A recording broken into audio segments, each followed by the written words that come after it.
Hi everyone, আজকে আপনাদের chicken কীভাবে করতে হয় দেখাবো।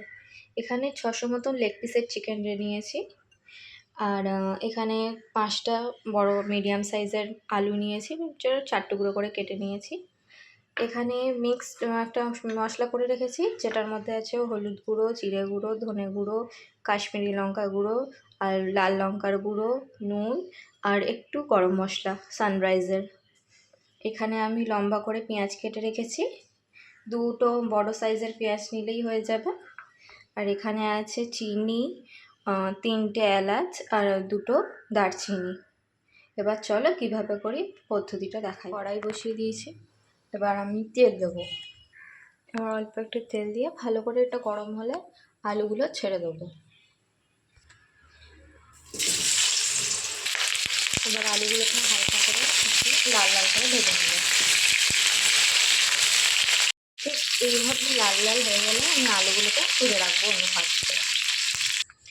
আলুগুলো একটা পাত্রে তুলে রাখার পর এবারে যে কড়াইতে যেই তেলটা আছে ওই তেলটাতেই আমরা দিয়ে দেবো এলাচটা, দারচিনিটা দিয়ে একটু নাড়িয়ে একটু হালকা লাল লাল হয়ে গেলে তখন আমরা পেঁয়াজটা দিয়ে দেবো।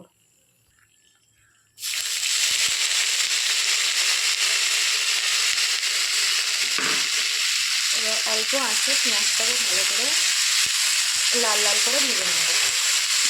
এর মধ্যে একটু চিনি দিয়ে দিলে লালটা ভালোই হবে, স্বাদটাও ভালো হবে, লালটাও হবে। আমি যে চিনিটা আলাদা করে সরিয়ে রেখেছিলাম ওটাই দিয়ে দেবো।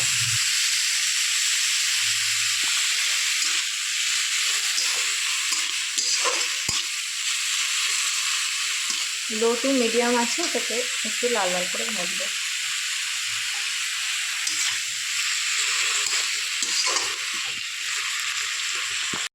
আমার পেঁয়াজগুলো এবার লাল লাল করে একটু ভাজা হয়ে গেছে, ভালোই লাল লাল করে ভাজা হয়ে গেছে।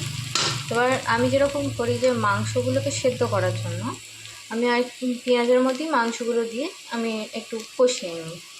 তো আমি আগে এখানে মাংসগুলো দিয়ে দিই। মাংসগুলো দিয়ে দিয়েছি। এবার পেঁয়াজের সাথে ভালো করে একটু নাড়িয়ে নেবো যাতে পেঁয়াজগুলো মাংসের মতো আটকে যায়। মাংসগুলো নাড়িয়ে একটু অল্প করে একটু গরম জল দিয়ে দেবো যাতে মাংসগুলো একটু গরম হয়ে যায়। একটু হালকা করে নাড়িয়ে নেবো, নাড়িয়ে ঢাকা দিয়ে 2 মিনিটের জন্য একটু রেখে দেবো। ঢাকা দিয়ে নাড়িয়ে একটু 2 মিনিটের জন্য রেখে দেবো। 2 মিনিট পর আমি এবার ঢাকাটা খুলে দেখছি ভালোই জলটা বেরিয়েছে একটু মাংস থেকে। এবার একটু হালকা করে নাড়িয়ে এবার বাকি যে মিক্স করা মশলাটা রেখেছিলাম আমি মশলাটা দিয়ে দেবো। মশলাটা দিয়ে দেবো ভালো করে ছড়িয়ে। এখানে সব মশলা 1 চামচ করে নেওয়া আছে। এবার আপনি ঝাল খাবেন কতটা সেই বুঝে আপনি লঙ্কা গুঁড়োটা নেবেন। এবার এটাকে ভালো করে মিক্সড করবো যাতে মশলাগুলো মাংসের থেকে ভালো করে ঢোকে। আদা রসুন তেল দেওয়ার টিপটা নিতে পারিনি, 1 চামচ আদা রসুন পেস্ট দিলাম। এবার ভালো করে একটু কষিয়ে নেব। ভালো করে কষিয়ে নিয়ে যে আলুগুলো তুলে রেখেছিলাম ভাজা আলুগুলো এগুলো দিয়ে দেবো, দিয়ে ভালো করে এবার নাড়াবো।